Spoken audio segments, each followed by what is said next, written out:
যখন উনি এলেন, কোথায় এলেন? আগুন নিয়ে এলেন। আচ্ছা, নুদিয়া ইয়া মুসা, তো মুসাকে আমি আওয়াজ দিলাম। হ্যাঁ, মুসাকে আমি কি বললাম? আওয়াজ দিলাম। আওয়াজ দিলাম। হ্যাঁ, ইন্নী আনা রাব্বুকুম, হে মুসা আমি তোমার পরওয়ারদিগার, আমি তোমার প্রতিপালক। ফাখলানা আলাইক, সুতরাং তুমি জুতোকে খোলো। নিজের জুতোকে কি বলে বাংলায়? জুতা। হ্যাঁ, জুতা নালাইন বলে। না না, জুতা তো পাদুকালয়। নিজের পাদুকালয় মানে জুতোর দোকান। পাদুকাকে খোলো। ইন্নাকা বিল ওয়াদিল মুকাদ্দাস তুয়া, কি জন্য? এই জন্য যে তুমি একটা পবিত্র স্থানে এসেছো। পবিত্র স্থানের অর্থ কি? তুরে সিনা। ও আলা আখতারতুকা ফাসমাহ লিমা ইউহা, আমি তোমাকে বেছে নিয়েছি, আমি তোমাকে নির্বাচিত করেছি, সুতরাং আমার কথাকে তুমি শোনো। সূরা তাহার আয়াত।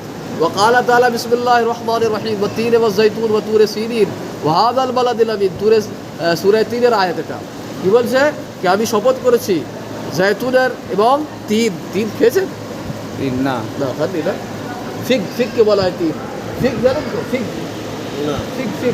জগডুমুরের মতো হয়। হ্যাঁ হ্যাঁ, জগডুমুর না, কিন্তু জগডুমের মতো হয়। হ্যাঁ হ্যাঁ। ওয়াহাদাল বালাদ। এবার তারপরে বলছে, এবারে আয়াত দিয়ে এটা বোঝাতে চাচ্ছে যে এর মানে কি, এর মানেটা কি। তো বলছে লাকাদ যাকারাল মুফাসসিরুন ইন্না তুরে সিনা হুয়া জাহরুল কুফা। মুফাসসিরিন এর আয়াতের তাফসীর করে বলছেন যে তুরে সিনিন কথার অর্থ হলো জাহরে কুফা, আর জাহরে কুফা অর্থ নাজাফে আশরাফ। ঠিক আছে। ওয়া ইন্নাহু মাহাল্লু মাদফান আমিরুল মুমিনিন, আর জাহরে কুফা যাকে নাজাফে আশরাফ বলা হয় সেটাই হলো ইমামে হযরত আলী আলাইহিস সালাতু ওয়াস সালামের মাজার শরীফ। আচ্ছা, মাদফান।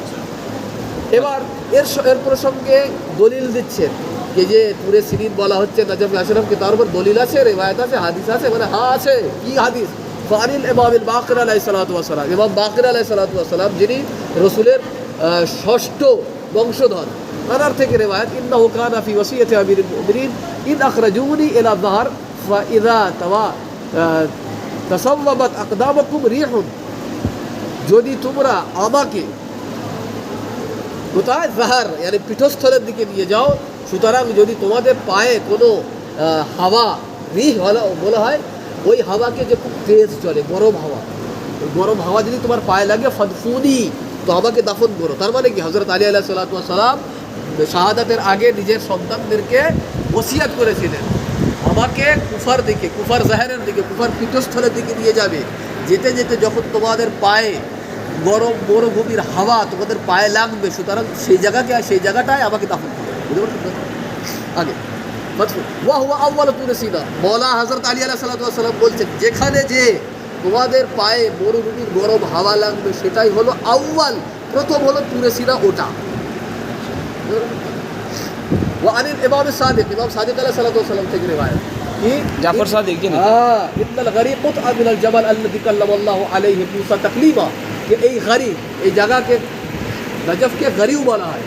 গরীব, ঠিক আছে।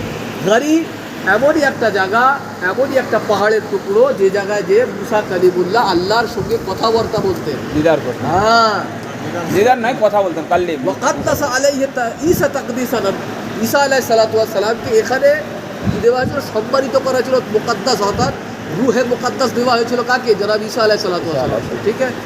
ওয়াত্তাখাযা আলাইহি ইব্রাহিম খলিলা, আর জনাব ইব্রাহিমকে যে খুল্লাত, ওনাকে খলিলুল্লাহ লাকাব দেওয়া হয়েছিল, এই সেই জায়গা হযরত আলী আলাইহিস সালাতু ওয়াস সালামের মাকাম। কে বলছে? ইমামে জাফর সাদিক বলছিল।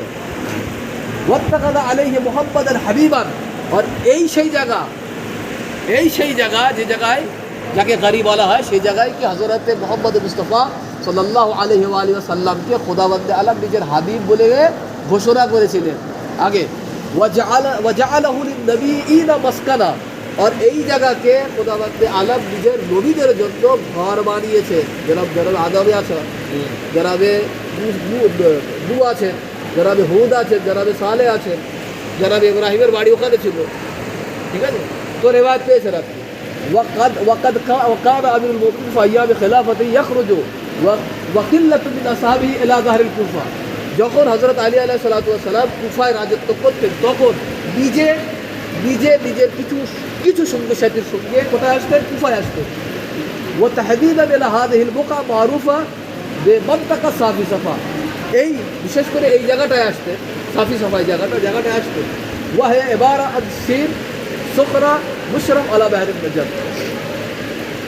সাফি সাবা কাকে বলা হয়? সাফি সাবা কাকে বলা হয়?